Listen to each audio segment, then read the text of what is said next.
paglilitis ay opisyal nang nag-umpisa! Pasabugin ang bass!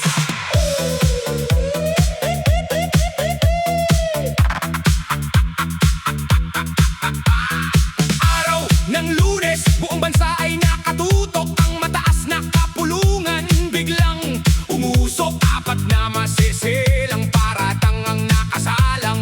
Ang pondo ng bayan, binubusisi ng malinaw. Pero sa unang araw, upuan ng nasasakdal ay walang tao. Dahil sa bagyo at paghahanda, absent ang bisenyo.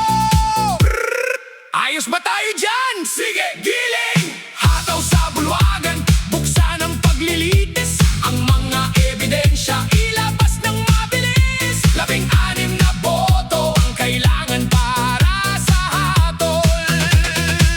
Kung mapapatunayan ba o sadyang may pampulitikang habol,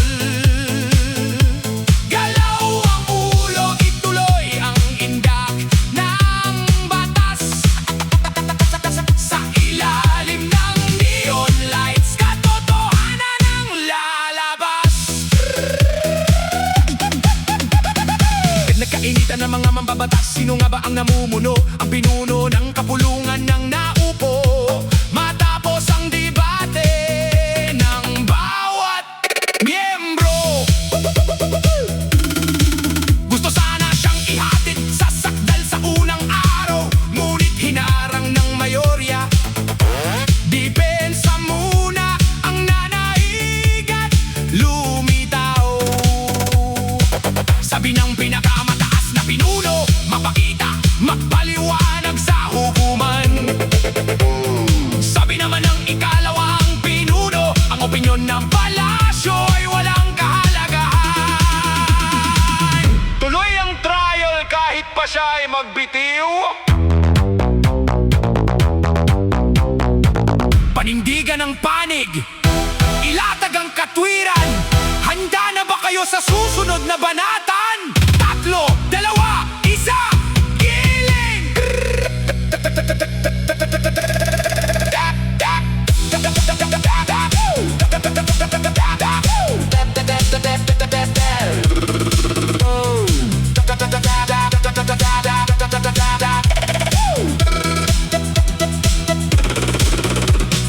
Hataw sa bulwagan, buksan ang paglilitis. Ang mga ebidensya, ilabas ng mabilis. 16 na boto ang kailangan para sa hatol.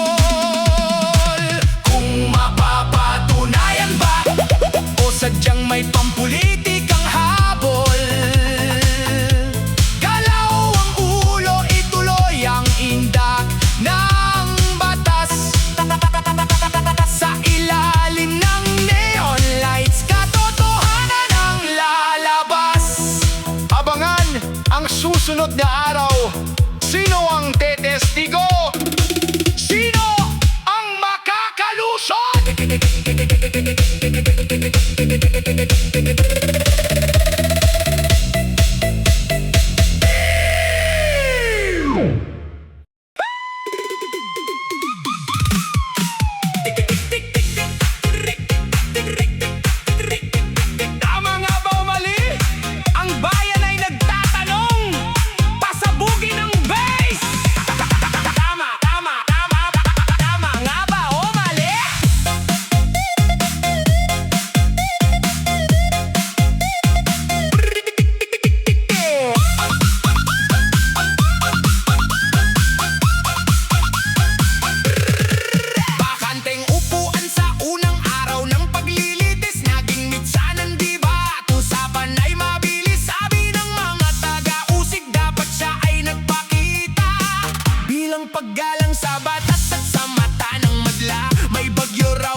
ng depensa, mabilis na nagpaliwanag, may formal na liham na sa komite ay inilatag. Hindi raw pagtakas kundi kaligtasan ang dahilan, at ang mga abogado naman ay nandoon sa bulwagan. Sabi ng mga kritiko, pananagutan ang nakasalang. Sabi ng mga taga-suporta, politika lang ang humaharap. Karapatan bang hindi sumipot? Obligasyon na harapin ang takot? Magkakaibang kuro-kuro ng mga eksperto sa batas. Handa na ba kayo sa susunod na bagsak ng lakas? 3, 2, 1,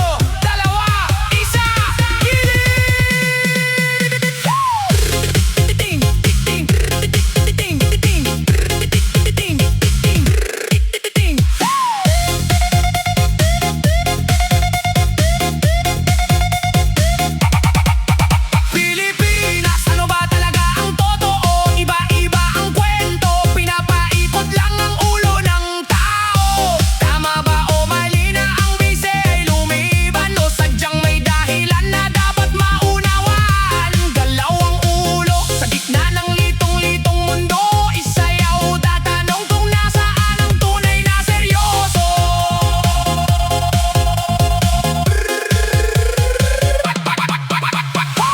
May bagyo nga ba? O may ibang plano? Sino ang tama? Kayo na ang dumehado!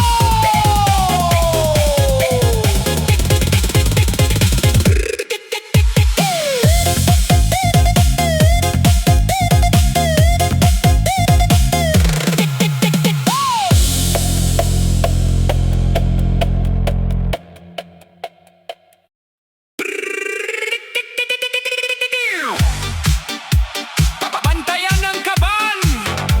Giyera na naman sa balita! Pasabugin ang base! Tugyak, tugyak, tugyak, tugyak.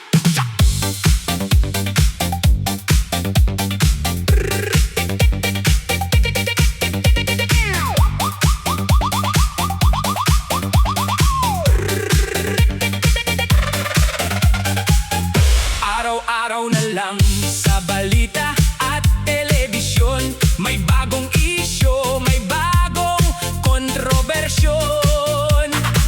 Ang mga nasa itaas laging may sagutan, habang ang ordinaryong tao kayod sa daanan. May Senate hearing ngayon, bukas may investigasyon. Puro salita sa mikropono, nasaan ang solusyon?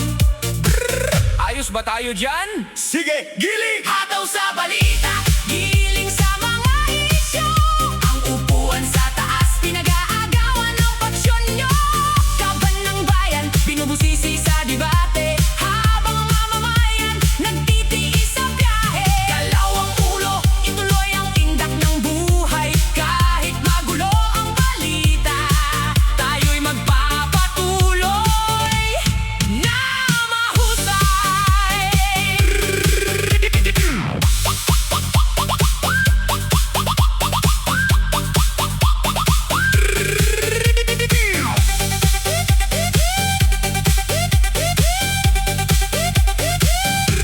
May subbuena rito, may warrant of arrest doon. Ang mga testigo nagtatago sa kung saan saang nasyon. Ang isa ay absent, ang isa naman ay matapang. Ang ustisya ay tila larong walang katapusan. Sabi ng nasa palasyo, sundin ang patakaran. Sabi ng kabilang panig, politika lang ang dahilan. Sino ang nagsasabi ng totoo? Sinong nagtatago sa katotohanan? Panindigan ang panig, ilatag ang katwiran. Handa na ba kayo sa susunod na banatan? 3, 2, 1, giling! Tugyak, tugyak, tugyak, tugyak, tugyak, tugyak, tugyak, tugyak, tugyak, tugyak,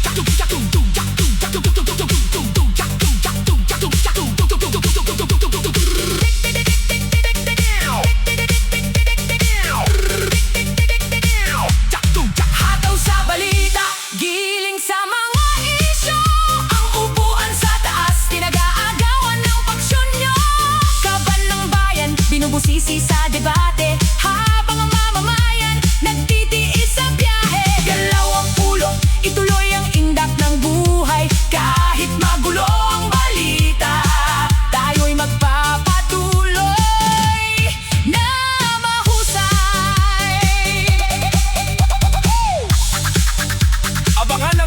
susunod na kabanata?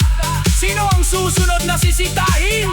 Sino ang makakalusot sa usapin? Ang bayan pa rin ang huhusga.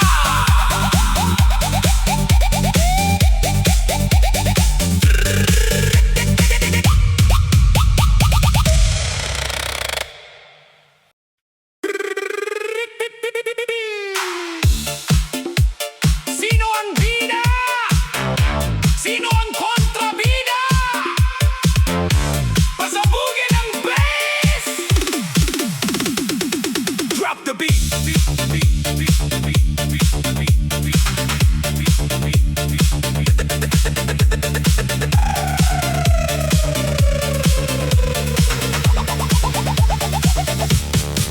Pagbukas ng radyo, bawat istasyon may kanya-kanyang bersyon.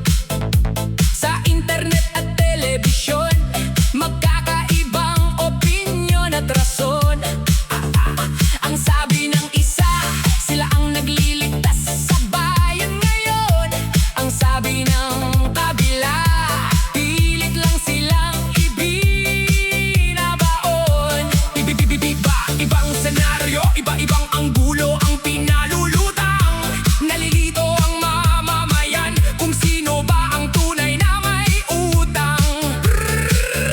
Ano ba talaga ang totoo? Sige, giling! Pilipinas, ano ba talaga ang totoo? Iba-iba ang kwento.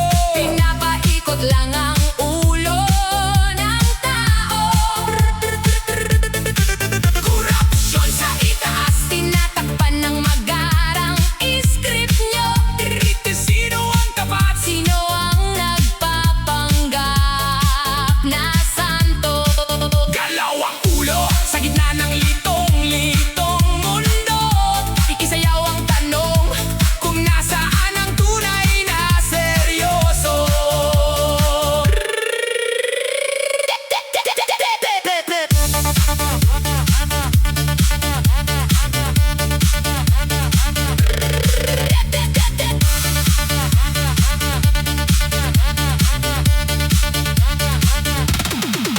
Ang isang panig may dalang dokumento at ebidensya. Ang kabilang panig ang sabi ay politika at walang kwenta. Ang kwento ng palasyo, iba sa kwento ng mga nasa lansangan. Ng kwento sa hearing may sarili ring bersyon ng katotohanan. Kapag may nawalang pondo, ituturo ang kabilang kampo. Parang sirang plaka na nag-aagawan sa trono at kwarto.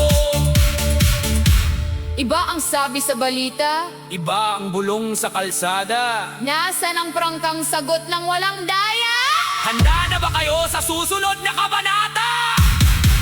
3, 2, 1, giling!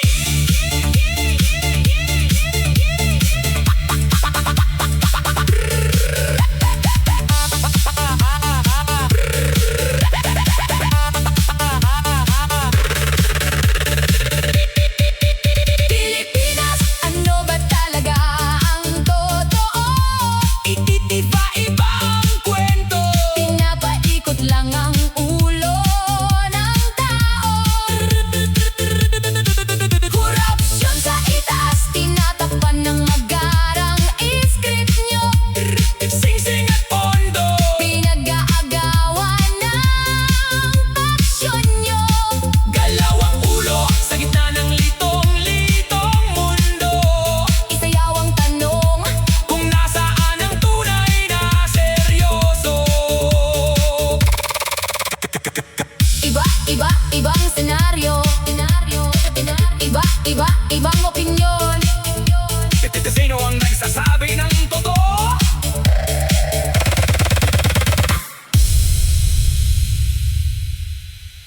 Round 2! Para sa bayan! Para sa karapatan! Mga korap at bias, dyan kayo sa gilid! Mga Pilipino, magmahalan tayo! Hataw! Drop the balance! The balance! The balance! The balance! Sipol na walang patid! Gising na sinta, wag nang hihiga-higa.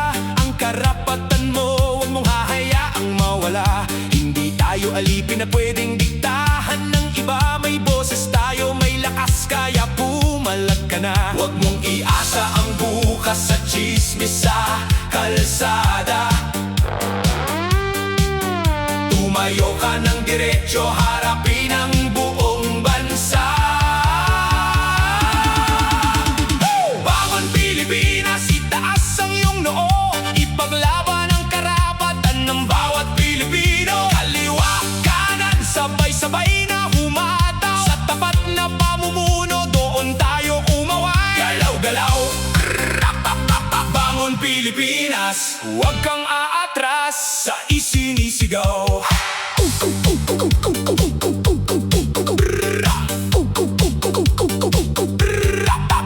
Hoy! Kayong mga pinuno na laging nakatago, suriin ang konsensya, ibahin ang inyong laro. Huwag kayong maging bias sa batas na pinapasa. Huwag nyo ring ibulsa ang pondo ng masa. Ang tunay na pinuno hindi nagpapayaman, kundi nagmamahal at nagpapakasakit sa bayan. Kalimutan ang inggit, kalimutan ang kulay. Sa kapwa mo Pilipino, magabot ka ng kamay. Kung may nadadapa, tulungan mong bumangon. Iyan ang tanging susi para sa ating revolusyon.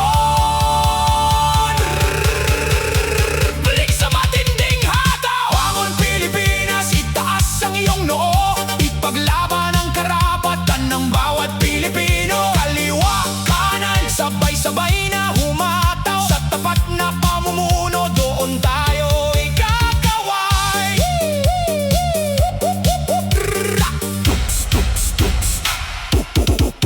Drop the bass.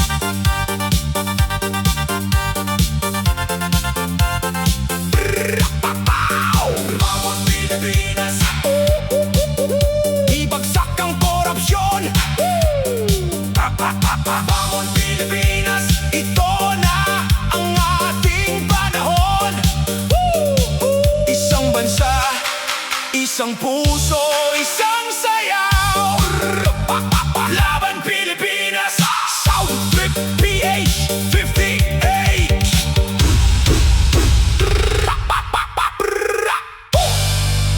Lahat ay magpabida sa ibang bansa, pero mas magpabida sa sariling bansa. Itindigan noo, Pilipino tayo! Sulo!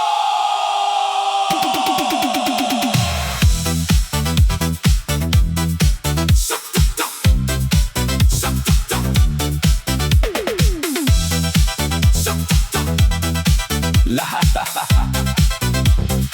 Bakit tumitingala sa batas ng iba? Para bang ang sarili ay walang halaga? May sarili tayong korte, may sariling rason. Hindi kailangang sumunod sa dikta ng panahon. Huwag tatangkilikin ang hatol ng dayuhan. Ang batas ng Pilipinas ang dapat na tularan.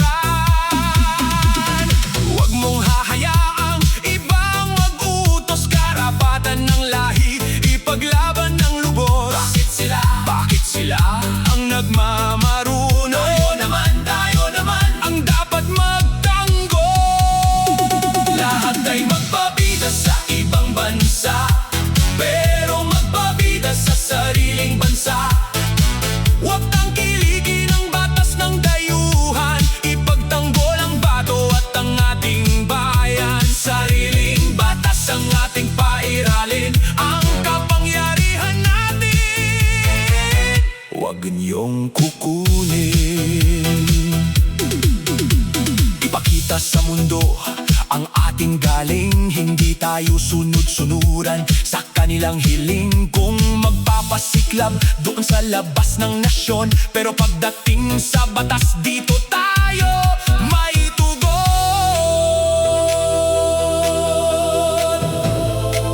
Huwag titingala sa banyaga. Dito sa atin ang tunay na katarungan, sinta. Sabay! Sabay! Itaas ang bandera! Lahat ay magpabida